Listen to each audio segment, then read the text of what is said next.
সন্ত্রাসীর দ্বারাই রাসূলুল্লাহ সাল্লাল্লাহু আলাইহি ইসলামের অবমাননার প্রতিবাদে আজকের এই বিক্ষোভ পূর্ব সমাবেশের প্রধান অতিথি ইসলামী আন্দোলন বাংলাদেশের প্রেসিডিয়ামের অন্যতম সদস্য প্রিন্সিপাল হযরত মাওলানা সৈয়দ মুসাদ্দিক বিল্লাল মাদানী সাহেব সহ নগর নেতৃবৃন্দ, সাথী ও বন্ধুগণ, আমরা ভারতকে স্পষ্টভাবে বলে দিতে চাই, 5ই আগস্ট বিপ্লবের পরে আপনারা দিবা স্বপ্ন দেখেছেন বাংলাদেশের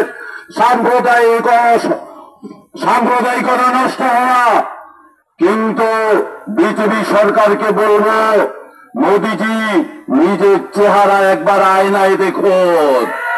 কাশ্মীরে কি ঘটা হচ্ছে, নিম্নবর্ণের হিন্দুদের সাথে কি ঘটানো হচ্ছে, বিভিন্ন অঞ্চলে হিন্দু এবং মুসলমানদের উপর যে অত্যাচার করা হচ্ছে, আগে সেইগুলো ঠিক করুন। এরপরে প্রতিবেশী রাষ্ট্রের প্রতি নজর দিন।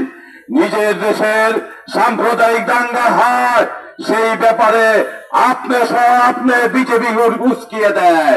সেইখানে হিন্দুদের সন্ত্রাসী অনেকগুলো সংগঠন রয়েছে, যেগুলো যারা ভিন্ন ধর্মী খ্রিস্টান মুসলমানরা যদি রাম না বলে, তাদের উপর অকথ্যভাবে কি করা হয়, অত্যাচার করা হয়। অতএব বিজেপি সরকারকে বলবো, মুসলমান, খ্রিস্টান, নিম্নবর্ণের যে হিন্দুরা রয়েছে, তাদের সাম্প্রদায়িকার সুন্দর ব্যবস্থাপনা করুন, নতুবা বাংলাদেশ সহ ভিন্ন দেশের আপনার নাক গলানোর কোন অধিকার নাই। ছাত্র বন্ধুগণ, ফিলিস্তিনের উপর ইসরায়েল বর্বরোচিত হামলা অব্যাহত রেখেছে। আগামী এই মাসের 7 তারিখে ইসরায়েল সন্ত্রাসীদের বর্বরোচিত হামলার 1 বছর হয়ে যাচ্ছে। আমরা জাতিসংঘ সহ বিভিন্ন ইসলাম এবং সভ্যতার ধ্বজাধারী দেশগুলোকে স্পষ্ট ভাষায় বলে দিতে চাই, এই 1 বছরে কি এখনো আপনাদের বোধোদয় হয় নাই? সেখানে শিশুদের কান্না আপনারা কি শুনতে পান না? মহিলাদের আত্মনাদ কি আপনাদের কানে যায় না? কেন আমার মায়ের উপর আঘাত করা হবে? কেন আমার বোনের উপর আঘাত করা হবে? আমাদের মসজিদ কেন গুড়িয়ে দেওয়া হবে? হাসপাতাল কেন গুড়িয়ে দেওয়া হবে? ইসরায়েলের এই কালো হাতকে ভেঙে দেওয়ার জন্য বিশ্ব নেতৃবৃন্দের প্রতি আমরা আহ্বান জানাচ্ছি, নতুবা যেই রাষ্ট্র তাদেরকে সহযোগিতা করছে, তাদেরকে বয়কট করা হবে ইনশাআল্লাহ।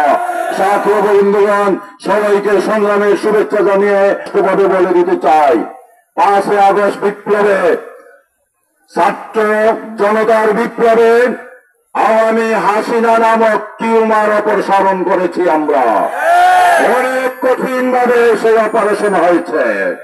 এই অপারেশন করা অসম্ভব ছিল, আল্লাহর মেহেরবানিতে সম্ভব হয়েছে, কিন্তু এটার জার্ম যায় নাই।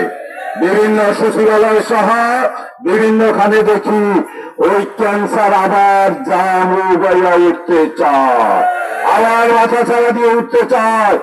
1,500 থেকে 2,000 শাহাদাত বরণ করেছে, হাজার হাজার ছাত্র জনতা আহত হয়েছে, গাজী হয়েছে। দরকার মধ্যে আরো লাখখানি শাহাদাত বরণ করবে, কিন্তু আওয়ামী হাসিনা নামক